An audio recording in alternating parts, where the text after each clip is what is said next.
Hi friends. Fashion உங்கள் fashion என்னன்னு தெரிஞ்சிருந்துச்சுன்னா நீங்கள் ரொம்ப lucky. You are so gifted. ஏன்னா நிறைய பேர்த்துக்கு அவங்க பேஷன் என்னென்னு அவங்களுக்கே தெரியாது. என்னையே எடுத்துக்கோங்க. என் பேஷன் என்னென்னு கண்டுபிடிக்கிறதுக்கு எனக்கு 2 வருஷம் ஆச்சு. பல வருஷம் ஆச்சு. ஸோ உங்கள் பேஷனை கண்டுபிடிக்கிறதுக்கு ஒரு சின்ன டிப்ஸ் சொல்கிறேன். உங்களுக்கு பிடிச்ச விஷயம் என்ன இருக்கோ அதெல்லாம் ட்ரை பண்ணி பாருங்கள்.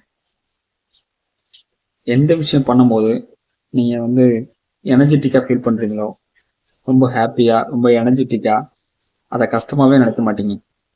அதுதான் உங்கள் பேஷன். அந்த விஷயத்தை நீங்கள் பண்ணும்போது மற்றவங்களுக்கு அந்த விஷயம் கஷ்டமாக தெரியும், உங்களுக்கு அது ஈஸியாக வரும். அதுதான் உங்கள் பேஷன். எப்படி சொல்கிறேன்னா, தோனிக்கு கிரிக்கெட் விளையாடுறது கஷ்டமாக இருக்குமா? இருக்காது.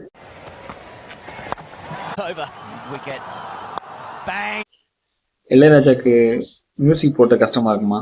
இருக்காது.